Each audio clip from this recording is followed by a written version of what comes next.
ليه القضاة مش بتدي براءة من رغم ان الزوجة متمكنة تمكين منفرد على المنقولات؟ مش بتدي ليه براءة في جنحة التبديد مع انها قاعدة على المنقولات؟ ليه؟ عشان هي ماضية عليها على سبيل الأمان.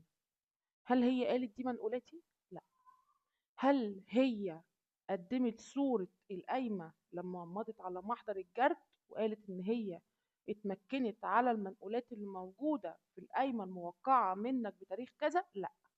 فمعنى كده اللي هي مضياها على سبيل الأمان. يبقى بعد ما أصغر صغير يتم ال 15 سنة من حقك تاخد منها المنقولات وتاخد منها الشقة، ولازم تاخدها بحالتها وما تكونش هالكة ولا في حاجة مش موجودة والكلام ده كله. فالقاضي هيديك براءة ليه في القايمة؟ ما هي هترد لك المنقولات اللي هي قاعدة عليها، فهيديك براءة على أساس إيه؟ ودي ثغرة موجودة عندنا في القانون بتاع الأسرة للأسف. المفروض اللي يحصل محضر التنفيذ لما يجي ينزل علشان يخليها تتمكن يسألها معاكي قايمة؟